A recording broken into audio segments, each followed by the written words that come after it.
Bonjour à toutes et à tous, on se retrouve aujourd'hui dans un nouveau tutoriel du bosquet et comme promis on va peindre des arbres. Donc je vais certainement vous en peindre un entier tranquillement sans faire trop d'avance rapide pour que vous voyez bien les étapes et en faire un second où pour le coup je mettrai en avance rapide pour que vous ayez un récap à la fin et que vous voyez sur un second arbre avec d'autres couleurs, d'autres textures peut-être et une autre forme de tronc.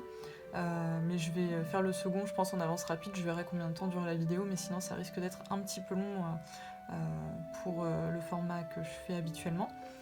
Et donc aujourd'hui, on va partir de mes deux planches que je suis en train de finir en ce moment, donc celle du sorbier et celle du frêne, pour que ça nous fasse un support dans la construction de nos arbres. Donc je vous montre un arbre en détail. Il y a déjà sur la chaîne du bosquet une vidéo sur comment détailler un peu l'écorce, les branchages et deux autres sur tout ce qui est plutôt feuillage et silhouette d'arbre. Donc si tu viens d'arriver sur cette vidéo et que tu es totalement novice, je te conseille de commencer par ces trois vidéos là que je viens de citer et que je mettrai en lien dans la description et que tu peux retrouver sur les playlists de la chaîne. Parce que sinon ça risque d'être un peu...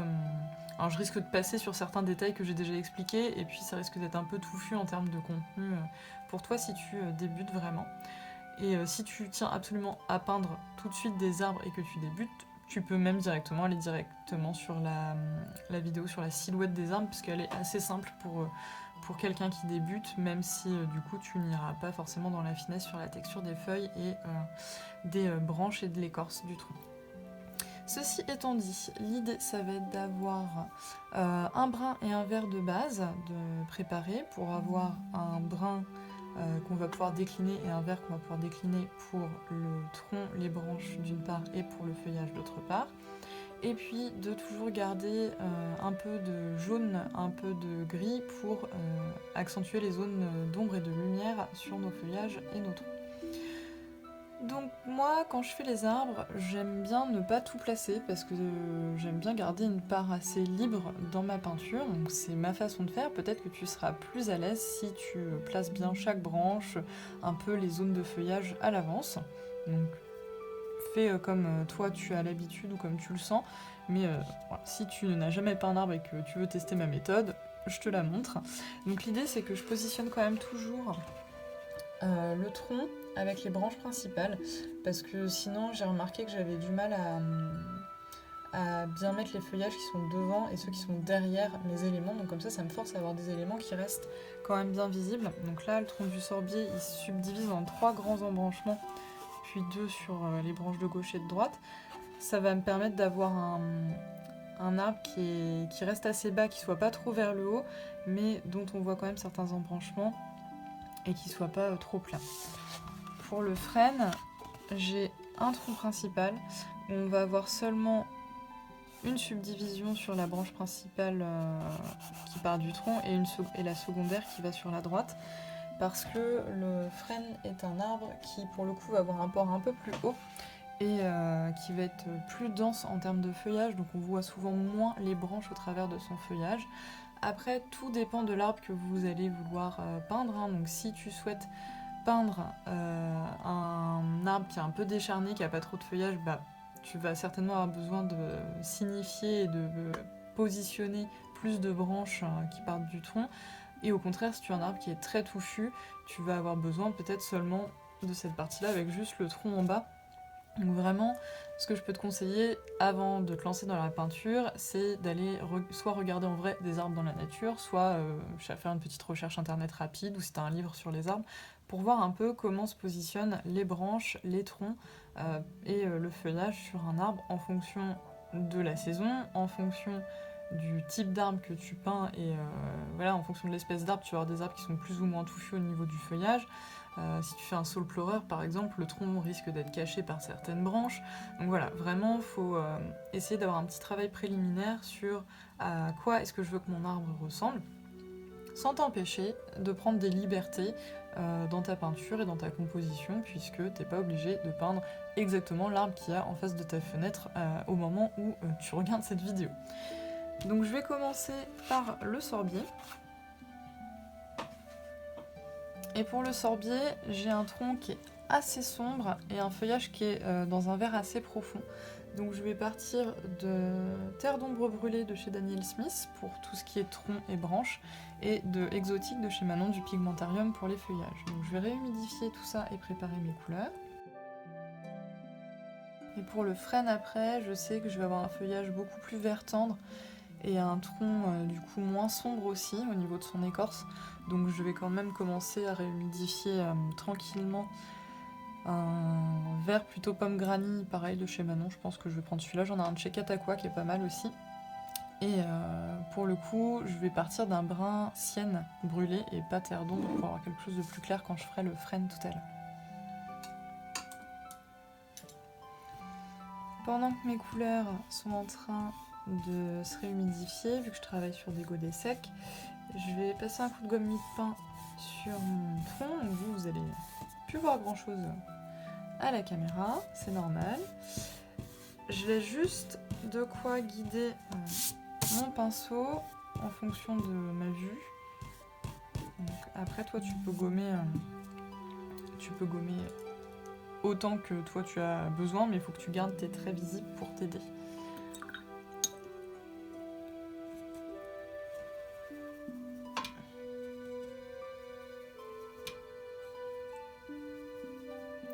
Donc je commence toujours par une couche assez claire et j'aime bien commencer du coup par le tronc et les branches qui vont rester visibles, comme ça je suis sûre que je les oublie pas et qu'elles vont pas passer au second plan. Donc l'idée c'est vraiment de longer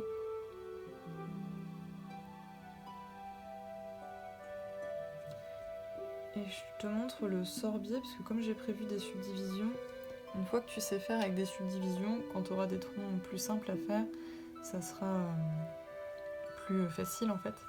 Donc l'idée c'est de faire un premier aplat assez homogène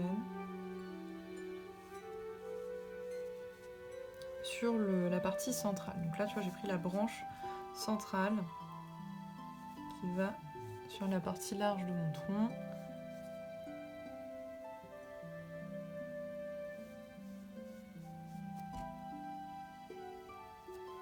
Je fais pas quelque chose de bien droit ni en haut où je vais avoir des feuillages qui vont venir cacher la branche, ni en bas là où mon tronc rentre avec ses racines dans la terre, parce que quand tu regardes un arbre dehors, tu vois pas le tronc comme s'il était coupé bien net à la scie sous les feuilles et au niveau de là où il rentre en terre.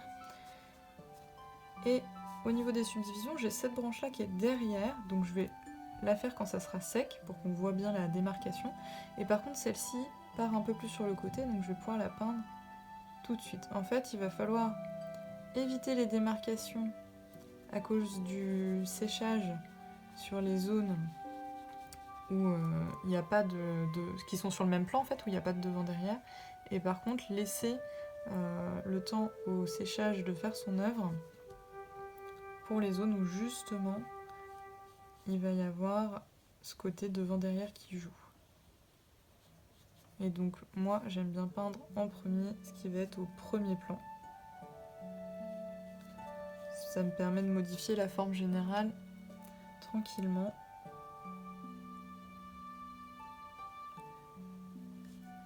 Quand tu fais ton croquis, pense bien aussi que plus tu montes, plus les branches sont des subdivisions et donc sont fines.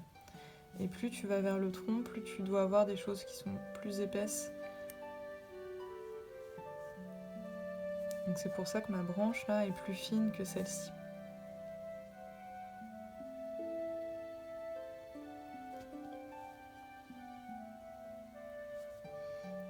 Pareil, les branches n'ont pas besoin d'être lisses. C'est assez rare quand tu regardes un arbre dans la nature que la branche soit totalement droite, toute lisse. Il faut penser que l'écorce c'est quand même une matière qui est rugueuse.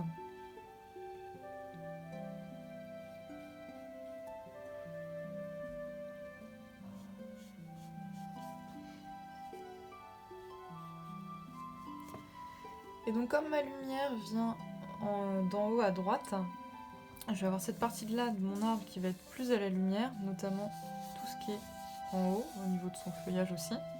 La partie gauche qui va être plus à l'ombre et tout ce qui est à gauche en bas qui va être beaucoup plus sombre. Donc je vais déjà pouvoir commencer à accentuer certaines ombres en repassant ma couleur, donc la même, hein. Une fois, avant que ça soit totalement sec, sur la partie gauche et la partie basse de mon arbre. Et en dessous aussi, un petit peu, puisque les feuillages vont faire de l'ombre. Pour éviter les démarcations disgracieuses, tu peux prendre de l'eau claire avec ton pinceau et venir dégrader la couleur tranquillement, là où tu n'as pas repassé de brin.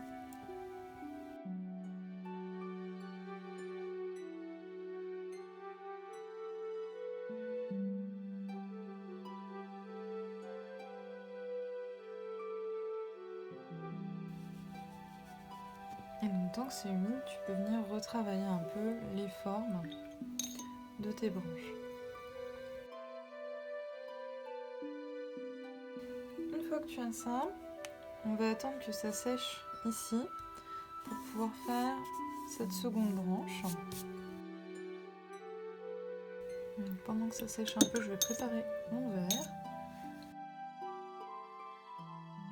Alors j'en prépare une assez grande quantité parce que je vais avoir pas mal de feuillage.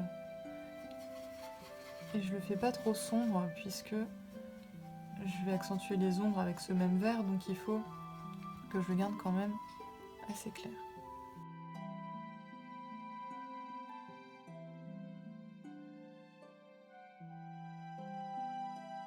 Donc, je vais passer un petit coup de séchoir pour gagner du temps. Et donc on va pouvoir faire ce côté-là au niveau des branches. Donc tu vois, il y a déjà un peu de granulation et quelques effets de texture vu qu'on a rajouté plusieurs couches de couleurs, et là on voit un joli dégradé entre ombre et lumière. Donc vraiment déjà à cette étape-là, tu dois avoir obtenu un peu de texture vu que tu as retravaillé dans l'humide.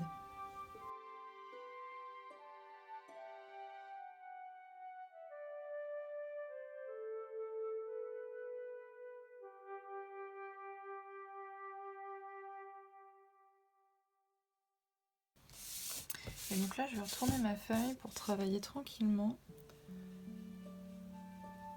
à accrocher ma branche en frôlant vraiment ce que j'ai déjà peint.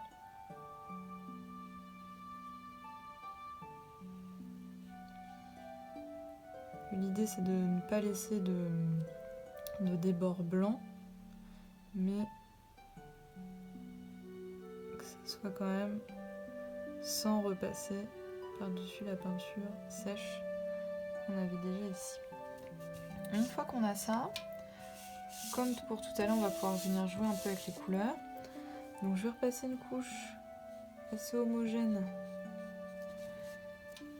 de ma couleur, puisqu'on a dit que cette partie-là de l'arbre était plus à l'ombre que les branches de droite qu'on a déjà peintes.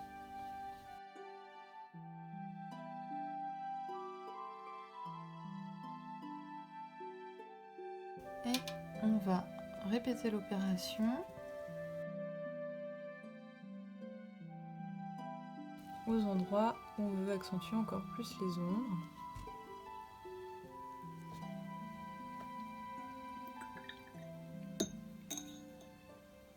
Avant d'attendre que ça sèche un peu.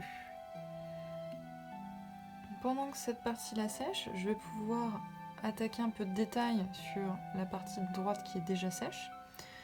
Donc là, l'idée, ça va être de figurer un peu plus fortement comment les branches se subdivisent. Donc de marquer les endroits où les branches partent en accentuant les ombres. Donc par exemple celle-ci, je veux qu'elle accroche un petit peu devant. Je veux pas qu'elle soit sur le côté, je veux qu'elle parte de devant celle-là, de vers moi. Donc je vais le montrer en signifiant qu'elle part d'à peu près ici. Et que donc, elle a une ombre ceci. Je vais rincer mon pinceau, donc j'ai fait le liseré vraiment que sur le côté, et je vais venir dégrader ma couleur avec de l'eau claire pour avoir un rendu plus homogène, mais où au séchage on verra bien qu'elle s'implante par ici. Pareil vers le bas, je vais dégrader ma couleur pour qu'elle s'intègre de manière harmonieuse à ma branche et pas qu'il y ait ce côté démarcation franche quand ça va sécher. Pareil ici, je vais avoir la même chose à faire.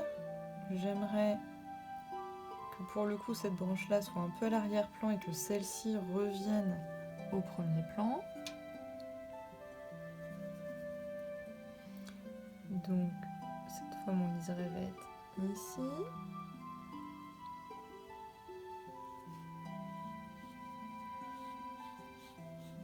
Comme c'est le bas de l'arbre et qui va être vraiment à l'ombre, je vais pouvoir en profiter pour accentuer l'ombre sur tout le bas du tronc.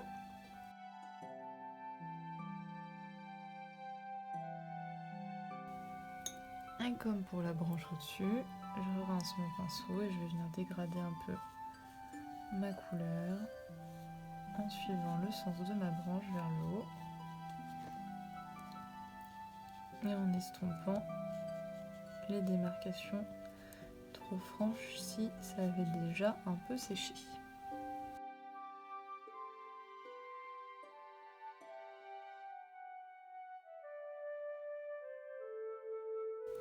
Je vais ressécher un coup.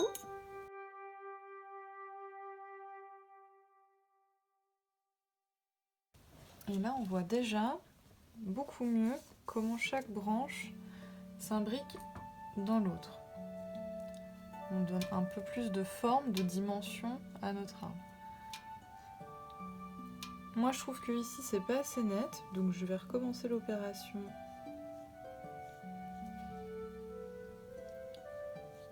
Une deuxième fois. J'aurais pas besoin ici parce que je trouve que c'est assez clair.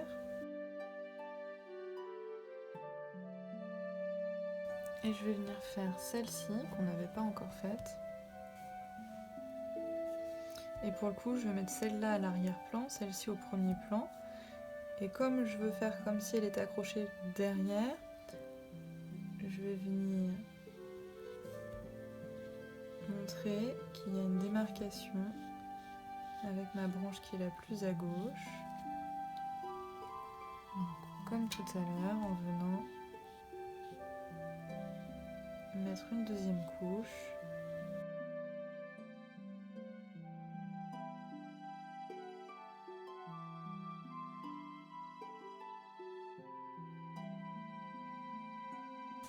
Et donc là, tu as déjà un tronc et des branches qui sont bien imbriquées les unes aux autres, où on voit les premiers plans, les seconds plans, les arrière-plans, voilà, tranquillement. Je vais te l'approcher un peu.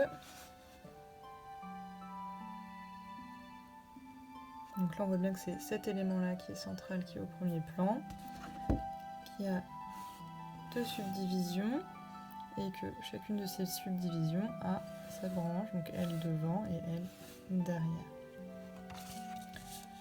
On va passer à la première couche du feuillage. Donc avec un vert assez profond mais quand même assez dilué. On va venir pour l'instant placer les zones de feuillage. Donc moi j'aime bien le faire avec mon arbre tête en bas. Ça me permet d'avoir plus de liberté de mouvement.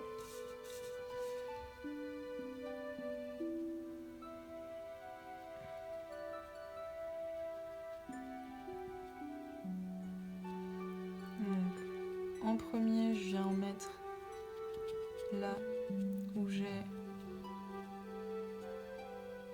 mes branches. Donc je fais des petites touches assez rapides, sans trop réfléchir, pour éviter que ça soit trop géométrique et avoir un rendu un peu plus organique.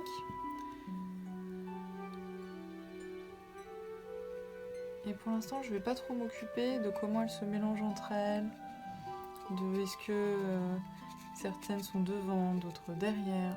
Je mets vraiment la forme générale de mon arbre.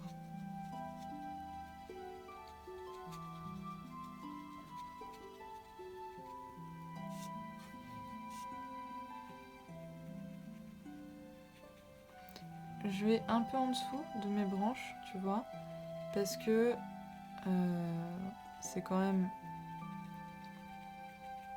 assez rare qu'il n'y ait pas de petites branches qui aillent plus vers le bas.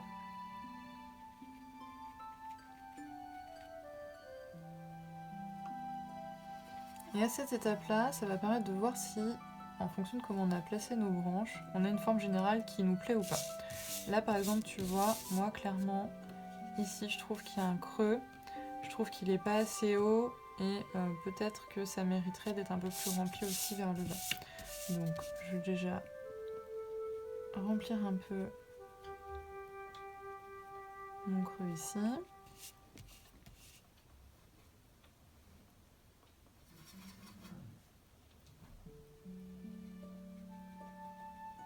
Peut-être en ajouter un peu par là.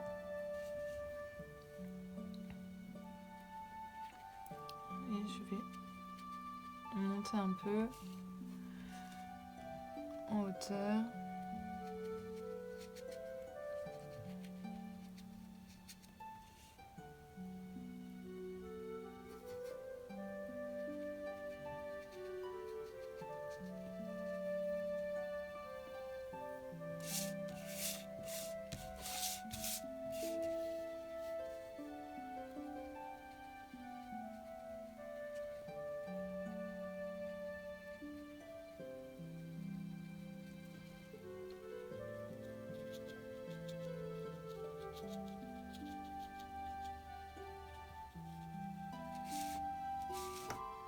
Et avec un verre un peu plus dilué, un peu plus pâle, venir faire comme des petits nuages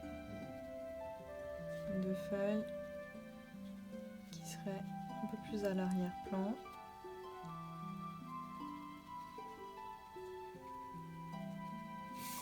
Pour lui donner du volume. Là, la forme générale me plaît. Elle est peut-être pas ultra réaliste, mais c'est pas le souci. Elle me plaît.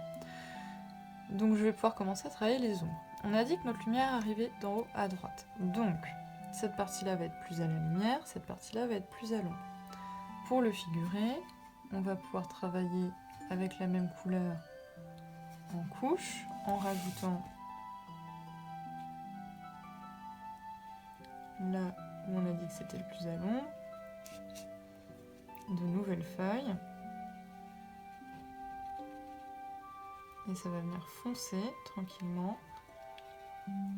Gardez bien à l'esprit que quand même tout ce qui est à la cime tout en haut va être plus clair et que les feuilles du haut font de l'ombre à celles du dessous. Donc même si ça reste assez à droite, assez en haut, ça va être plus sombre qu'ici ou là.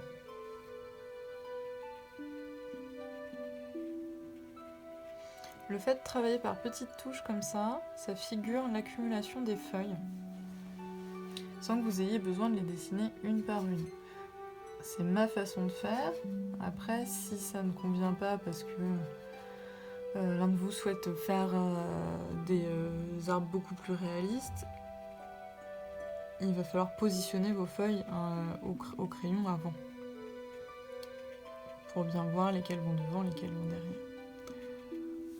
Moi, c'est pas ce que j'aime faire. Je préfère vraiment avoir des arbres qui sont un peu plus spontanés comme ça.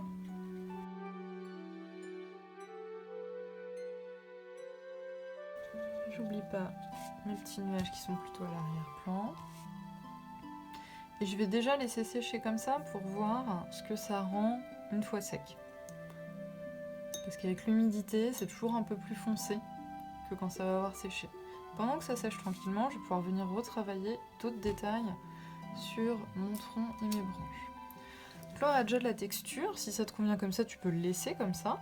Mais moi, j'aime bien rajouter quand même quelques textures supplémentaires, quelques formes pour montrer dans quel sens va l'écorce et son côté un peu plus granuleux. Donc je reprends le même brun. Vraiment là c'est peinture deux couleurs. Hein. Deux couleurs et l'eau pour la lumière. Et je vais venir poursuivre mon soulignage. Et dans le sens du bois, je vais venir nervurer en descendant branche par branche. Donc c'est pas très long à faire, c'est un coup de main à prendre. Il faut s'entraîner un petit peu, mais ça permet d'avoir une texture qui se rapproche un peu plus quand même de l'arbre. Donc là, si je te montre, entre celle-ci et celle-ci, voilà, si tu préfères ça, avoir quelque chose de plus lisse en termes de texture, arrête-toi à l'étape précédente, hein, rajoute pas les petites nervures, mais si tu préfères ça, voilà, c'est juste des petits traits qui descendent tranquillement le long de tes branches.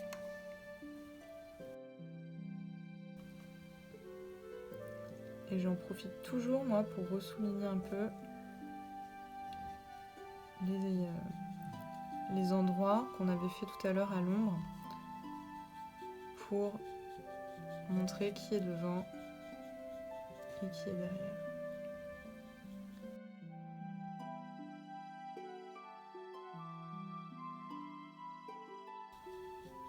Alors, je te conseille d'éviter de trop remonter, de trop repasser sur les mêmes zones, vraiment y aller plus au feeling. Sauf peut-être pour les endroits que tu veux ressouligner. Parce que l'idée c'est vraiment de donner une texture un peu organique, c'est pas de faire des traits qui soient tous bien dans le même sens parallèle.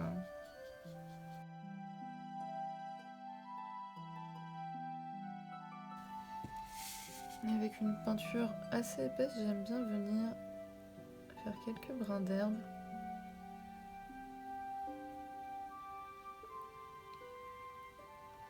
Au pied de mes arbres.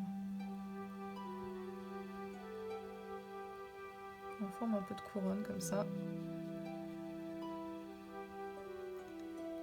Pour montrer qu'ils ne sont pas plantés dans le vide de ma feuille.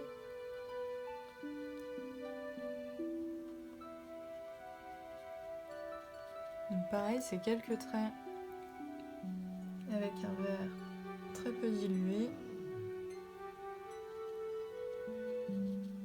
Et après, au niveau de la base, quelques touches pour densifier la matière.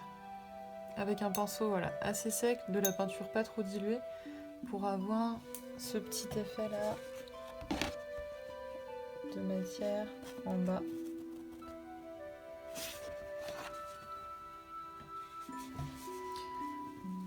Donc là, le tronc me convient à peu près. Je vais juste rajouter quelques nœuds dans le bois à certains endroits. Et par contre, mon feuillage peut être encore amélioré. Je le trouve un peu plat, donc je vais venir continuer mon travail au niveau des ombres.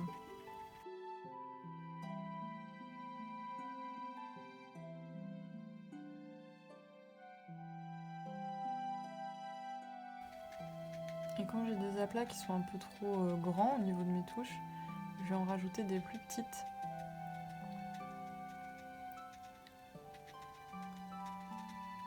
Pour signifier qu'il y a plein de petites feuilles dans chaque nuage.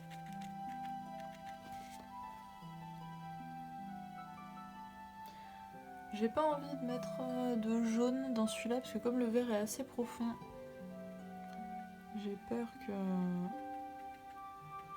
on perde un petit peu de lisibilité sur mes formes.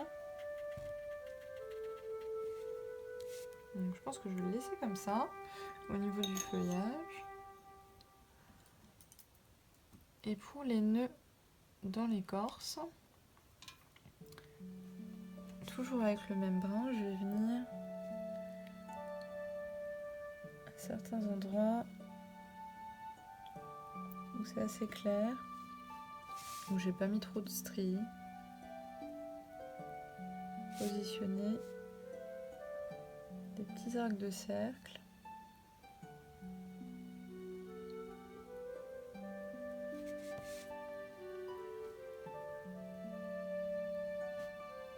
Avec parfois un point central.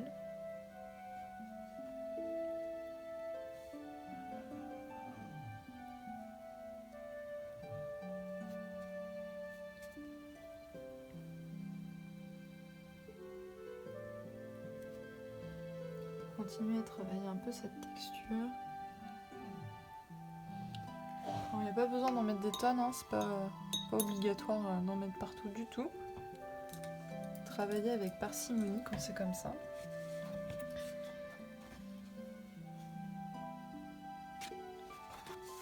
Et donc là, j'ai un arbre complet de l'endroit où les racines s'implantent jusqu'à la cime. Je vois juste une petite erreur que je vais corriger maintenant. J'ai pas cette feuille. Voilà. Ici, et du coup ça faisait comme si c'était accroché à rien. Voilà. Donc ça c'est pour le sorbier. Je pense que là, on est déjà sur presque 40 minutes, donc à part les temps de séchage, je vais pas vous mettre grand chose en accéléré. Par contre, je vais faire le frêne, je vais le filmer, mais lui je le mettrai en accéléré, comme ça ça vous fera un deuxième exemple à la fin de la vidéo, sans pour autant trop augmenter le temps complet, le temps total de la vidéo. Donc je vous fais le frêne.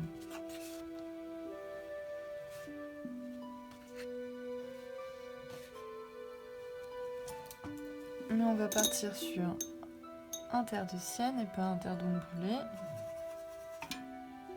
Et sur un vert granit beaucoup plus tendre pour le feuillage.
Alors tu peux rajouter quelques feuilles qui tombent avec le vent autour de ton arbre et sous ton arbre. Ça permet de donner un peu de mouvement à la composition.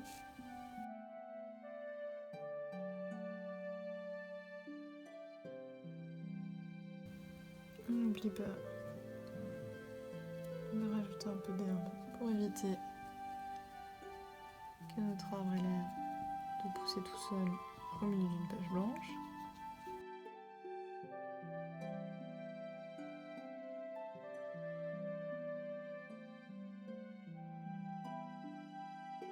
Voilà pour le frêne.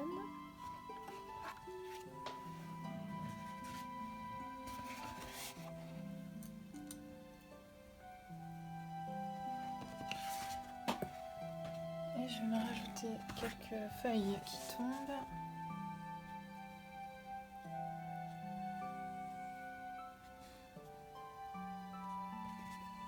Le sorbier aussi. Donc voilà comment peindre des arbres complets avec seulement 2 couleurs, de l'eau, un peu de patience si vous n'avez pas un pistolet à chaleur comme moi, parce que effectivement il y a quelques temps de séchage quand même, puisqu'il y a plusieurs couches, notamment sur le tronc et puis un petit peu sur les feuillages aussi quand même. Donc j'espère que ce tutoriel t'aura plu, qu'il t'aura aidé. Si c'est le cas, n'hésite pas à me mettre un petit pouce, un petit commentaire, parce que ça me fait toujours plaisir d'avoir des retours sur ce que je propose sur la chaîne. N'hésite pas non plus à t'abonner, parce que je sors un tutoriel tous les 10 jours environ, il y en a 3 ou 4 qui sortent par mois. Et puis comme ça te permet de ne pas louper les prochains. Si tu as des questions, des difficultés pour réaliser une partie du tutoriel, n'hésite pas à me mettre un commentaire ou à m'envoyer un message en privé sur Instagram, je réponds toujours avec plaisir. Et puis quand tu auras peint tes arbres, n'hésite pas à me les envoyer aussi, j'aime beaucoup voir les réalisations que vous faites à partir des tutos du bosquet. Sur ce, bonne fin de journée ou bonne fin de soirée à toi en fonction de l'heure à laquelle tu regardes ma vidéo, et à plus tard, salut!